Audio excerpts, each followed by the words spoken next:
and Ben Henry for the first time today. It's great to see you all.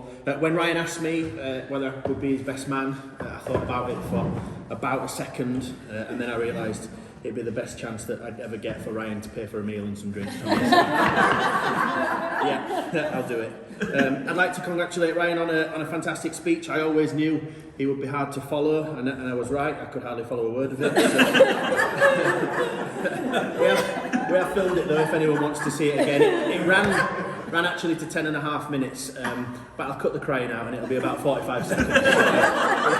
We'll all get a chance to look at that. Now, as most of you know, and as you saw with Henry, I perform magic for a living. Well, I did until COVID hit, and now I clean drains for a living. But I'm used to speaking in front of groups, but I'm not used to giving best man speech. So I asked a few people that are here today for a bit of advice. First, I asked Ryan's dad, Pete. I said, Pete, have you got any advice? He said, relax, Darren. It's like your first time on a nudist beach. I said, do you mean I should picture everybody naked? He said, no, Darren, what I mean is that it's only hard for the first minute. Then I decided to ask Charlotte, and Charlotte said to me, all she wants me to do is to keep it very short and end it very quickly, because that's what she's used to now. So, I asked Margaret, and Margaret said that she didn't want any sexual innuendo, so I assured her if there was anything in there even slightly risque that I would whip it out immediately.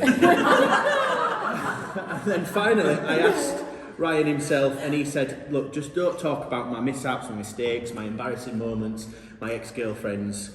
So cheers, everyone. Thank you. I turned to the internet then, and I found some very interesting stuff. And after 2 hours, I decided that I should probably start looking for the best man speech.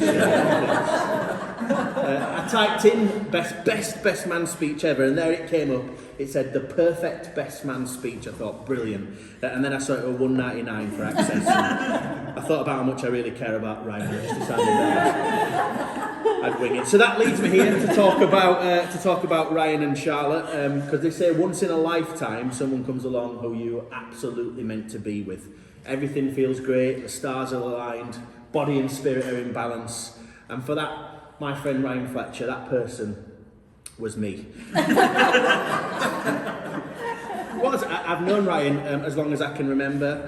Him and Andy, who would have been a groomsman but couldn't be here today, they are my oldest friends. We used to play Smackdown together in 1998 in our houses. PlayStation 1, and we played out on the street for years before that, and it's probably that introduction to football that made him the toned athlete that he is today. We've been friends ever since. It's an honour to celebrate his and Charlotte's marriage today. Charlotte, you look incredible, and I wish you and Ryan a lifetime of happiness together. But I shouldn't do this really for a best man speech. I think it's fair to say that you weren't his first love. I know Ryan asked me not to mention previous loves, but there was one, and I had to mention it because he was loyal to her. He loved nothing more than to be inside her, and rather awkwardly, he decided to have her name tattooed upon his body. Yes, so I am, of course, talking about the Frontier. I'm not saying you were second choice, Charlotte, but it comes as no surprise to me that your love blossomed just as that place shut down. So, now, it's tradition that the best man tells a story about the groom. With Ryan, it was hard to pick just one. So I will mention two, actually. The first one I wasn't actually there for. It was a lad's holiday in Zante, and it ended up with Ryan slumped over a table, having not quite made it to the toilet. If you can't picture that, then let me know, because I've got the photo on my phone, and you can prove it. The next one I was there for, and coincidentally it was at our friend Joe's house, and yet again Ryan hadn't quite made it to the facilities in time. Had you, Ryan? Now, I don't know if you know Ryan. I'll ask you. Those stories, they both had a bit of a common theme, didn't they? A bit of a common drink that was involved in both of those. Do you remember what that drink was? Oozer. A little bit of oozer it was, wasn't it? I'd just give you a little, just a little bit, just to celebrate. There's a little one for you, a little one for your beautiful wife. What's that? I'll have the last one. So there you go. One for Charlotte. I hope it's water in there. Cheers. I wish it was. Cheers. I really wish it was. Oh. Oh, God. That's as bad as it gets on the storytelling, pal. So don't worry about it. Now I would like to take a moment to reflect on this day and the roller coaster that Ryan and Charlotte have endured to get here. There's been so many ups and downs, and it's been amazing today. It really has, in a very different way. It hasn't been the day that we all dreamed of. I think that's fair to say. For example, when I pictured giving this best man speech for Ryan, I hope the lads would be here. We've got a real close group of lads. There's a dozen of us, and we had a good bit of fun last night in the room. They'd all sent some videos, some well wishes to Ryan, which I know Emma and Charlotte saw as well. But when I imagined it, I imagined delivering this speech for 100 people or so. And when Charlotte imagined her dream wedding, Ryan wasn't involved in it at all. It's been one of the most emotional weddings of the year. It has. It's been emotional. So emotional, in fact, that the whole country's ended up in tears. I'm sorry. I just couldn't resist it. It was terrible, wasn't it? I tried to just erase it, and I thought, no, I'm going to do it. To be serious for a second, me and Emma know how lucky we are to be here. It's not going to unnoticed that Ryan and Charlotte's siblings, partners Chris, Nathan, Rachel, they haven't been able to enjoy this wonderful wedding breakfast with us, and we are genuinely honoured to be a part of it. Emma looks absolutely gorgeous today. I'm personally so glad that we could enjoy Ryan and Charlotte's day. It really does mean a lot to both of us. I'm going to go like Ryan here, so cheers. Thank you. Not quite. This is definitely on video. One of the things that COVID changed was the thing with the rings today. We kind of ummed and ahed about how we're going to sort out the rings and stuff, and it ended up that we could do it how we wanted to, and Henry did a fantastic job. I think you'll all agree, taking the ring down. And I loved that because, to be honest, I lose my keys 3 times a day, so the best man being responsible for the rings, it wasn't the best idea for me personally. But it got me thinking, what kind of rings could I give to Ryan that would help him on his wedding day? So I went shopping for you, Ryan, for some rings that I thought might help you today.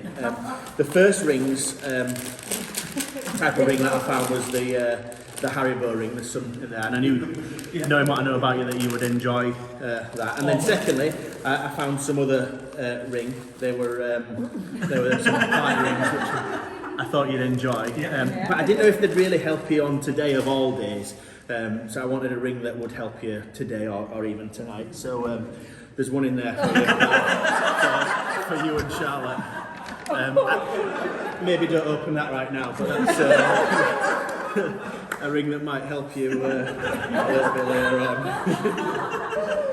I'm going to finish soon. It's like Ryan said, we do want to watch the second half, but I just want to speak directly to Charlotte about Ryan before I do my toast. Charlotte, you are an amazing person, and you deserve a wonderful husband, and I promise you that I won't rest until I get to what the bottle today.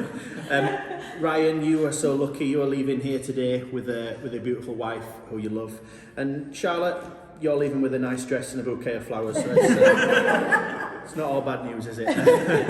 I'm joking, really. Ryan really is the best kind of man that you could hope to marry. I remember when me and Emma first got together, we were discussing all our friends, and Emma didn't know Ryan all that well at the time. I told her that Ryan was my go-to guy, my Mr. Reliable, who I knew would always be there if I needed him. If it was pig racing, running the casino, moving furniture, just about anything else that you could think of, he would always be there for me. It really was an incredible day when he asked me to do this job, and I hope I've done a good job for you. Me and Emma have loved getting to know Ryan and Charlotte more as a couple over these last months. It's fair to say we've bent the rules a few times to have you around for dinner or a cuppa or to see Oliver. It's great to see one of my oldest friends truly madly in love with the girl of his dreams. We look forward to many more dinners, walks, play dates with us and Jasper and Oliver and maybe a little baby Ryan and Charlotte someday. Whatever happens, I know that this day is just another special day in a lifetime of friendship, and I couldn't be happier to make this final toast. So ladies and gentlemen, please join me in raising a glass to a couple that, despite everything that happened in 2020, unlike thousands of other couples who cancelled or postponed, still decided that this year and this month and this date was the day that they wanted to get married. I think that shows a lot about their character as a couple and their love for each other. So please join me in a toast to the brand new Mr. and Mrs. Fletcher. Mr. and Mrs. Fletcher. Thank you very much. That's all from me. It didn't last as long as I promised Emma that it would. I'm sorry if I went on a while. I just wanted Charlotte to enjoy something that lasted longer than 3 minutes today. Hope we can all enjoy a brilliant evening together and celebrate Ryan and Charlotte's special day. Cheers. Thank you. Cheers.